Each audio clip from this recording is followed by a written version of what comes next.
Howdy, howdy. There we go. Okay, so testing. And now we're making sure that everything's working properly. Good. Okay. So you can see me. Howdy, howdy, everybody. Welcome. This is part of the Frequency of Abundance. It is a group that we have over on LinkedIn. So if you want, go LinkedIn, type in the Frequency of Abundance under groups, and come join us. We picked up a couple new members, and I'm keeping it as a free community for everyone to join. You'll have access to recordings like this that we're doing on a daily basis. So every day was Motivational Mondays, Triumphant Tuesdays, Winning Wednesdays. Today is Thriving Thursdays. So welcome. Tomorrow is going to be a guest speaker. On the weekend, we've got some cool things. I'll talk about that in a minute. This is a special place. We're going through every single possible way, personally and professionally, that we can go through as a group online. And we're looking at the people that are the coaches, the healers, the therapists, the specialists, the business advisors, the financial planners, the subject matter experts. We're also looking at the agency owners, so that if we could help share in any of the collective knowledge and wisdom that we've picked up just working with so many clients over the pandemic and throughout the years and all the crazy stuff that everyone's seen and learned. So in that context, I'll take 30 seconds to introduce myself. If you don't know me, my name's Natan Verhovsky. I've been an elite energy coach for about 30 years now, starting with Olympians, Cirque du Soleil, national sports teams from all over the world. Had about 15,000 people come through my hands. And then after writing a couple best-selling books, COVID hit. And all of a sudden, kind of didn't want to come online and make cat videos like everybody else. So instead, made sure that I opened up a private, not-for-profit, invitation-only educational community. And that was the Essential Academy. And from 2020 to 2024, that was how we gave back. It was a not-for-profit. It was able to help give more to the people that needed it. And then we've changed our business model and adapted to an agency. So now we're able to give one-of-a-kind events, create paid and free communities. Now we're able to do all the neat stuff and really get more eyes on you and the right eyes. So if there's anything I can do to help, you should see my contact info here. I'll pop myself into the chat or reach out to me so you can say hi. There you go. So contact info is there. You can see up. Let's see. We're going to have some fun today.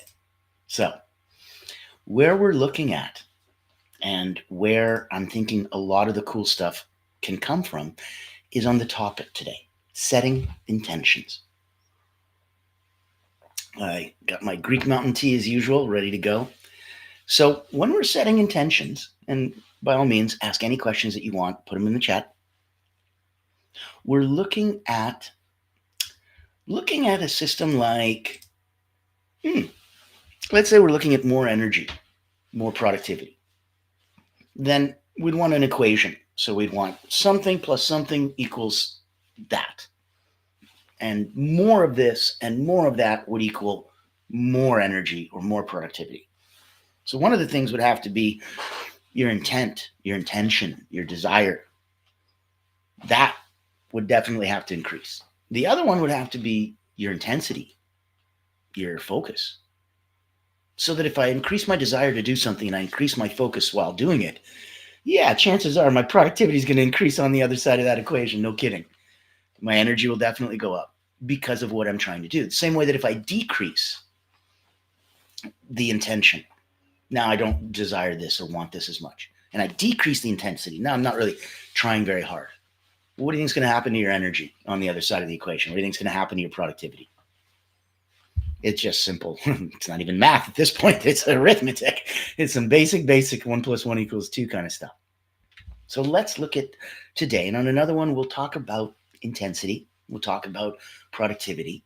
But today we're talking about setting intention, the first part of that equation. And I think it's an important one to really, really nail down and get right. Now, as we're going through, let's talk about intention. Let's talk about setting the proper methodology so that we can have the proper equation go from increasing intention, increasing desire, plus increasing intensity, increasing focus, equals an increase in energy, productivity. That's the magic equation. We're taking a look at the first part of that today. It's fun to be in the frequency of abundance, not just in the group, but in real life, because everything is just a delight.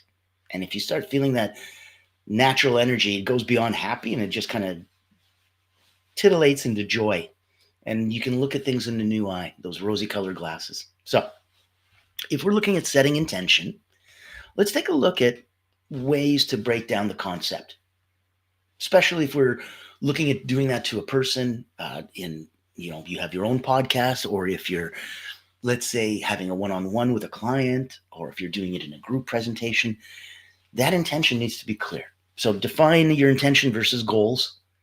Intentions are the why behind the action. I need 13 things to happen. Great. Why? What's the intention? So intention is the why behind your actions. And let's take a look at how it's always going to be rooted in mindset and your values. I intend to be more mindful today versus I want to meditate for 10 minutes. Intention is I intend to be more mindful today. Goal is I want to meditate for 10 minutes. There's no intention on that. I want.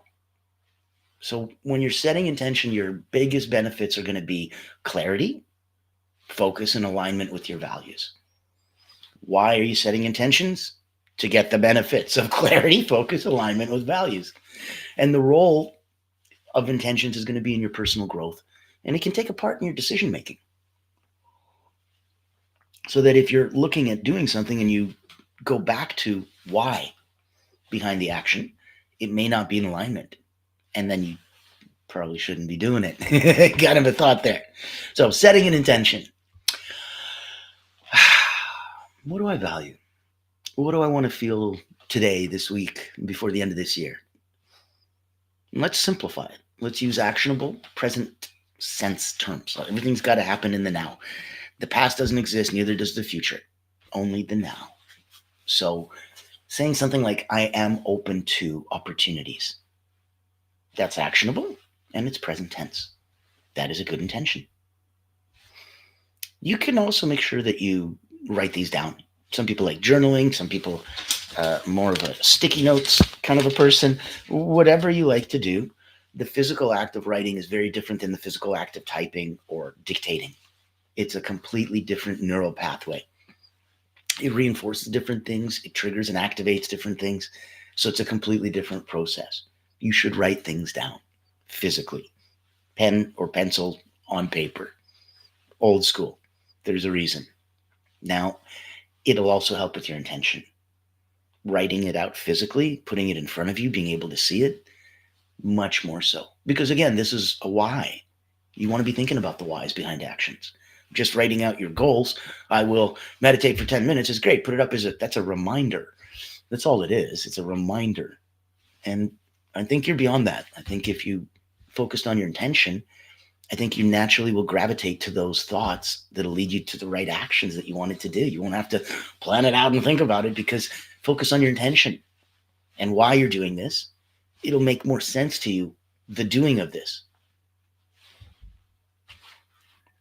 Let's look at different approaches as well. Sometimes you might have morning rituals. Sometimes you might have a weekly reflection on a day of the week, a Sunday night or something. These are all brilliant ideas. Giving yourself a space, place, a set time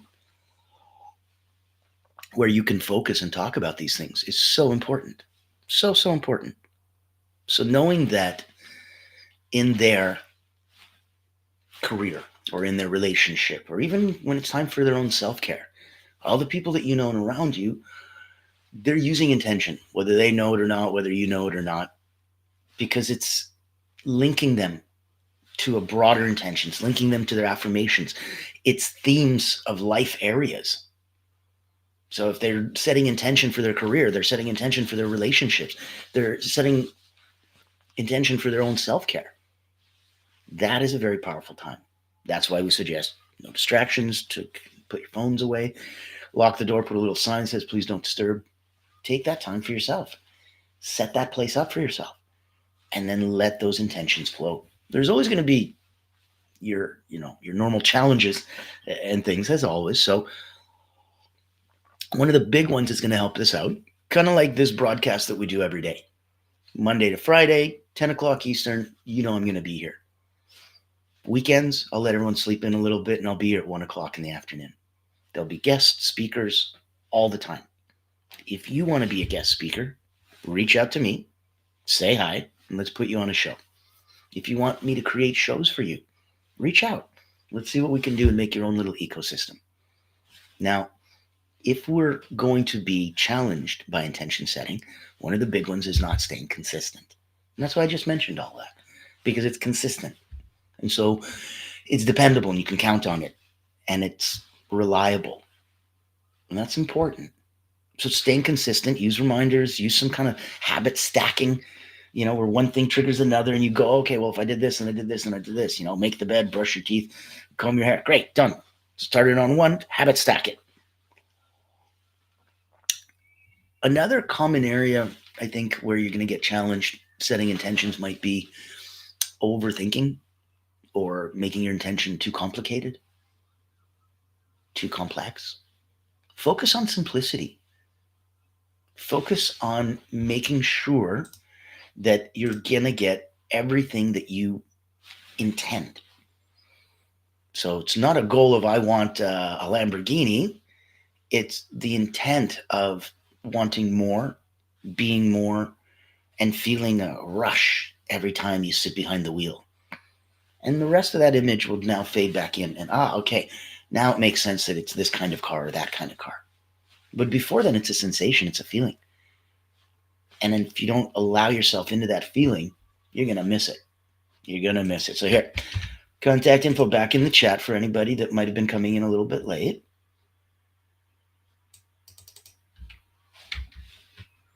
And what I want to do is make sure that anybody who's, hold on a sec.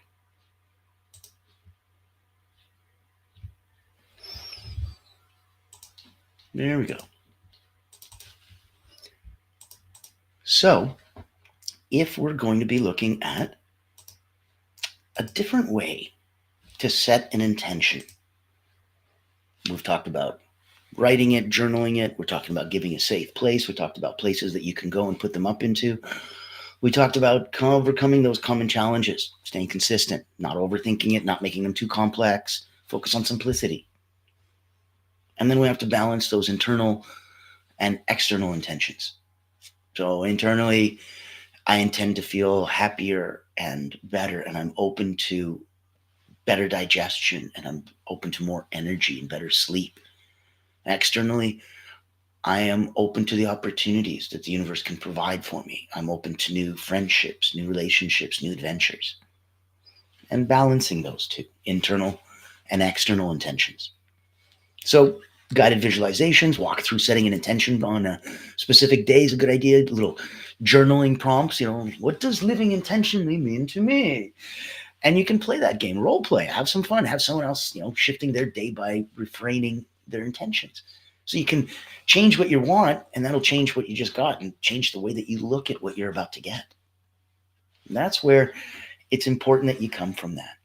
So I'll give you an example. For me, years ago, I'd said, okay, I wasn't quite clear on intention, but I wanted to try anyway. And so I wrote down on a piece of paper, like back in the day, if you're old enough, you'll know what I mean. You get a detention, you get in trouble back in school, you got to do lines, either on the blackboard or on a piece of paper. And so you write out one sentence and then the rest of that page, or however many pages you're in trouble for, you fill out with the rest of that.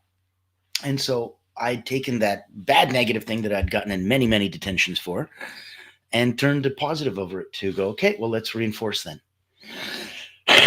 So I would write down, I make $10 million a year.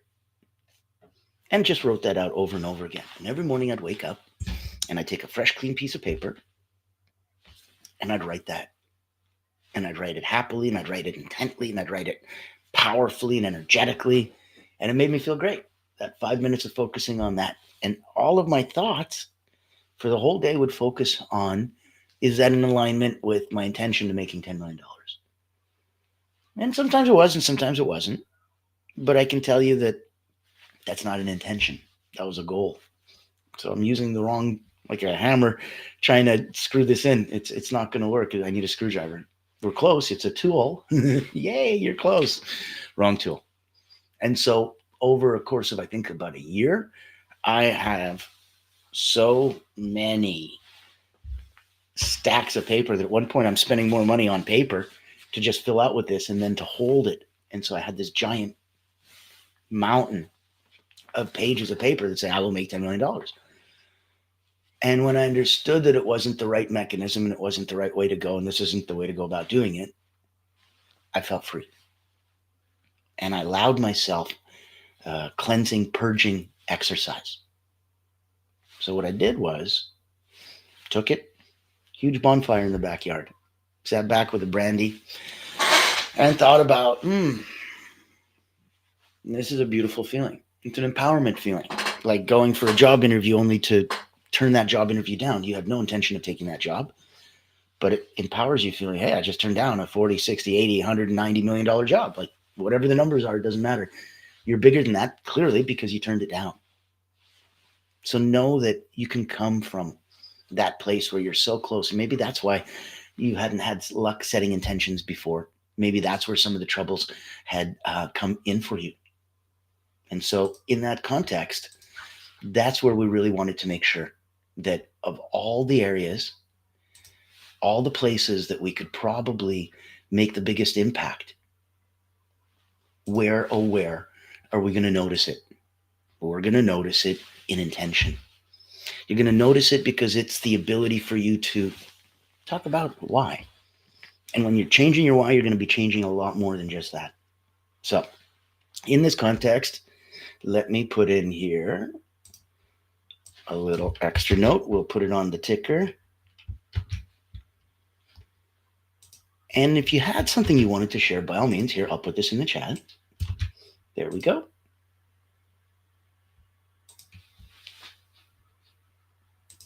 Okay, so you've got access to me there on the bottom. Very, very happy to be here with everybody. And I wanted to see if, while we're focusing and engaged, where can we come from a place of intention setting that is exciting and interesting to us? That isn't just like, goals. I hate goals. I hate writing out goals. I hate visualizing them. It's boring. I don't like it. Let's find a way to not make it that way. Let's find a way to really, really focus it. Let's see if there's an actionable way for you to start saying, I don't care if you got to write them down. What if there was a way to set your intention that made sense for you? Maybe you need to take some time for yourself, put yourself in that space, close off all distractions, and think about how you're going to set your intention, your why behind your actions. I invite you to take that opportunity this week. Find some time for yourself. You'd be surprised how little it takes. 5-10 minutes of focused quiet. It's very meditative. It's very cathartic. It's very beneficial to your health, mentally and physically. Now, if you'd like to chat, you've got my contact information in here. And there we go. And we'd love to see. Oh, let me put this in as well for you. So this is our wonderful Frequency of Abundance group. And there's a small paid community that we have for people that want to do a deeper dive, for the people that want to interact with others, who want to go on some of the trainings and adventures, do some of the group calls, get some one-on-one time, look over past trainings. There's an entire repertoire and repository of incredible talks and events and leadership roundtable series and so much more. So I invite you, come join us in the free group. If it makes sense, come join us on the small paid group. It's a very private community there. And in that context, put yourself out there. Change your intention. Next time, we're going to be talking about some intensity, and we will get to productivity and energy. So thank you so much for joining us. I am Natan Verhofsky, and I welcome you to this Frequency of Abundance. I welcome you to Thriving Thursdays. It's going to be so much fun when you change your intention and come join us.